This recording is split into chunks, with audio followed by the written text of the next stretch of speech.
फारस की खाड़ी, वो इलाका जहाँ से गुजरता है दुनिया का 20% तेल, जहाँ आज एक बार फिर ऐसी ही जंग की लकीरें खींचने लगी है जैसी 40 साल पहले खींची थी और दुनिया को तबाही के कगार पर ले आई थी। एक बार फिर अमेरिकी जहाज सेप्सी विष्णु पर एक सुसाइड बोट से हमला होता है जिसमें एक भारतीय की मौत होती है, 15 लोग किसी तरह मुश्किल बचते हैं। और ठीक इससे एक दिन पहले थाईलैंड का कार्गो जहाज म्यूरी नारी भी निशाने पर आता है। 2 हमले 24 घंटे के अंदर और दुनिया की नज़रें एक बार फिर उस फारस की खाड़ी पर टिक गई जिसे कहते हैं स्ट्रेट ऑफ हार्मोज। नमस्कार, रंग दे बसंती देखना शुरू कर चुके हैं आप। मैं हूं राजीव चौधरी। आज से ठीक 40 साल पहले 1980 का दशक था। इसी खाड़ी में एक जंग छिड़ी थी जिसे इतिहास में टैंकर वार के नाम से जाना जाता है। वो जंग जिसमें अमेरिका और ईरान आमने सामने आ गए थे और जिसने दुनिया को तबाही की कगार पर ला दिया था। क्या अब ये हमला उसी जंग की वापसी का ऐलान है?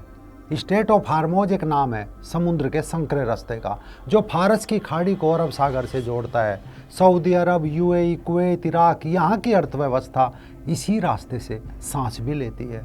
तो चाइना और भारत समेत दुनिया के अनेकों देशों की ज़रूरतें भी यहीं से पूरी होती है। जब यहाँ कोई चिंगारी गिरती है तो वो सिर्फ एक टैंकर को नहीं जलाती, वो पूरी दुनिया के बाज़ारों में आग लगा देती है। 1980 का दशक था जब यही समंदर, यही रास्ता जंग की आग का गोला बन गया था। जब ईरान और इराक की जंग समुंदर में फैल गई थी और टैंकर खुद बम बन गए थे। उस दौर को इतिहास ने एक खौफनाक नाम दिया। वो नाम था द टैंकर वार। आज फिर वही आवाज़ें, वही धुआं, वही आग। तो क्या इतिहास खुद को दोहरा रहा है? क्या एक बार फिर उसी भयानक जंग की दहलीज पर दुनिया खड़ी हुई है? आइए इसी आग और धुएं के बीच से निकल कर समझते हैं द टैंकर वार की कहानी, जो ईरान इराक के खूनी युद्ध का एक अहम और कमाल का हिस्सा थी। कैसे ये टैंकर वार शुरू हुआ और कैसे इसमें दुनिया की सबसे बड़ी ताकत अमेरिका आकर घुसी और आखिर में इसका अंजाम क्या हुआ था।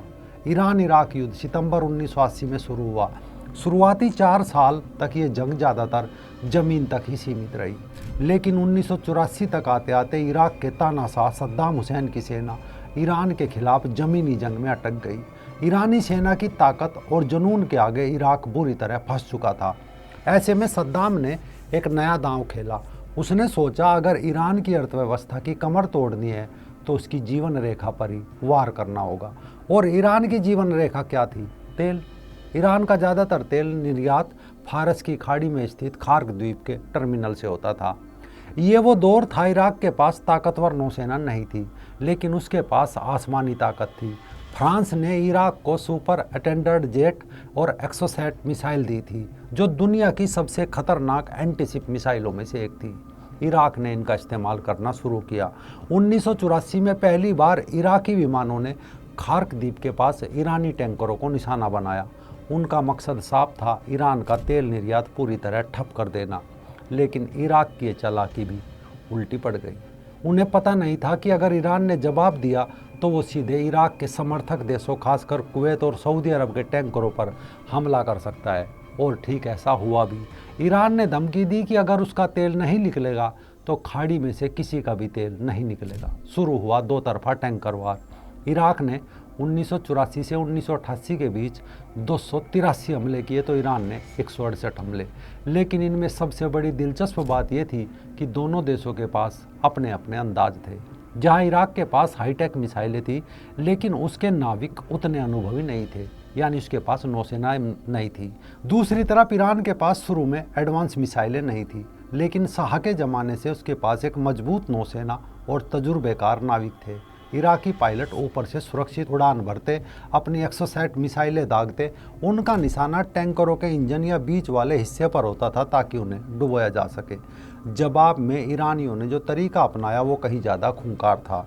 ईरान के पास इराक जैसी उड़ने वाली मिसाइल नहीं थी तो उसने छोटी स्पीड बोट और हेलीकॉप्टर का सहारा लिया।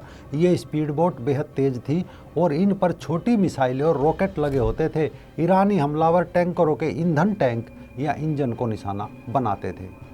वे सीधे उस हिस्से पर निशाना साधते थे जहां चालक दल में केबिन होते थे। उनका मकसद जहाज डुबोना नहीं, बल्कि उस पर काम करने वाले नाविकों को मारना और उन्हें इतना डरा देना कि कोई भी जहाज चलाने को तैयार ना हो। ये एक मनोवैज्ञानिक वार भी था। इसमें सैकड़ों आम नागरिक मारे गए। अनुमान है इस पूरे अभियान में 400 से ज़्यादा आम नाविक मारे गए और 30 मिलियन टन से अधिक का माल क्षतिग्रस्त हुआ। अब यहाँ से कहानी मोड़ लेती है 1987 की ओर। कुवैत, जो उस समय इराक का सबसे बड़ा समर्थक देश था, ईरानी हमलों से बेहाल हो चुका था। उसके अपने 8 टैंकर डूब चुके थे या क्षतिग्रस्त हो चुके थे। उसने दुनिया की 2 महाशक्तियों अमेरिका और सोवियत संघ के सामने एक ऐतिहासिक प्रस्ताव रखा। कहा, हमारे टैंकरों पर अपना झंडा लगा लो तो उनकी सुरक्षा हो जाएगी। ये एक मास्टर स्ट्रोक था। अमेरिका के राष्ट्रपति रोनाल्ड रीगन ने इसे गंभीरता से लिया। मार्च 1987 में उन्होंने हामी भी भर दी। नतीजा 11 कुवैती टैंकरों को अमेरिकी झंडे से रिफ्लैग किया गया। उनके नाम बदलकर ब्रिजटन जैसे अमेरिकी नाम रख दिए गए। इस पूरे ऑपरेशन का कोड नेम था ऑपरेशन अर्नेस्ट विल। अब अमेरिकी नौसेना सीधे तौर पर इस जंग में शामिल हो गई थी, लेकिन शुरुआत शानदार नहीं रही। पहला ही काफिला, जिसमें रिफ्लैग टैंकर ब्रिजटन भी था, जैसे ही 24 जुलाई 1987 को रवाना हुआ, एक ईरानी खदान से टकरा गया। सबसे बड़ी विडंबना ये थी कि सबसे बड़े और भारी टैंकर ब्रिजटन को नुकसान तो हुआ, लेकिन वो डूबा नहीं। असल में उसके बड़े आकार ने उसे बचा लिया, लेकिन अमेरिकी नौसेना के लिए बेहद शर्मनाक था। वे दुनिया की सबसे ताकतवर नौसेना थे और उनके संरक्षण में चल रहा पहला ही जहाज दुश्मन के हथियार से बुरी तरह टूट चुका था। इसके बाद अमेरिका ने और शक्ति बरती। उसने अपने युद्धपोतों की संख्या बढ़ा दी। 2 फ्लोटिंग बेस भी बनाए, जो समुद्र में ही बने छोटे किले थे, जहां से सील कमांडो ऑपरेशन चलाते थे। लेकिन इससे पहले एक और घटना घट चुकी थी, जिसने अमेरिका को चौंका दिया था। 17 मई 1987 अमेरिकी युद्धपोत USS स्टार्क फारस की खाड़ी में गश्त कर रहा था। एक इराकी विमान, जो उसका मित्र देश था, उसने उड़ान भरी और उस पर 2 एक्सोसेट मिसाइल दाग दी। अमेरिकियों को भरोसा था कि उनका शक्तिशाली युद्धपोत इन मिसाइलों को भटका देगा, लेकिन ऐसा नहीं हुआ। दोनों मिसाइलें सीधे जहाज पर लगी। 37 अमेरिकी नाविक मारे गए। सद्दाम हुसैन ने तुरंत माफ़ी मांगी और कहा, पायलट ने गलती से इस जहाज को ईरानी टैंकर समझ लिया था। अमेरिका ने माफ़ी कबूल भी कर ली, लेकिन ये घटना उसके लिए एक बड़ा झटका थी। असली टकराव 1988 में हुआ। 14 अप्रैल 1988 को अमेरिकी frigate USS Samuel B Roberts पर इतना ज़बरदस्त धमाका हुआ कि जहाज में 40 फीट का छेद हो गया। उसमें पानी भरने लगा। किसी तरह चालक दल ने उसे बचा लिया, लेकिन 10 नाविक घायल हो गए। इस बार अमेरिका ने जवाब देने का फैसला किया और वो जवाब इतिहास में ऑपरेशन प्रार्थना मंत्र के नाम से दर्ज हुआ। 18 अप्रैल 1988 ये दिन फारस की खाड़ी में द्वितीय विश्व युद्ध के बाद का सबसे बड़ा नौसैनिक युद्ध बन गया। अमेरिकी युद्धपोतों ने 2 ईरानी तेल प्लेटफार्मों को निशाना बनाया, जिनका इस्तेमाल ईरानी सेना कर रही थी। उन प्लेटफार्मों को पूरी तरह नष्ट कर दिया गया। इसके बाद असली मुकाबला हुआ। ईरानी युद्धपोत जोसन ने अमेरिकी बेड़े के सामने चुनौती पेश की। अमेरिकियों ने कई बार चेतावनी दी, लेकिन जब ईरानी जहाज ने हमला किया तो अमेरिकी जहाज ने उसे भी टुकड़े टुकड़े कर दिया। फिर ईरानी फ्रिगेट सहंद और सबलान ने हमला किया। अमेरिकी जेट विमानों और जहाज़ों ने सहंद को भी डुबो दिया। सबलान बुरी तरह क्षतिग्रस्त कर दिया।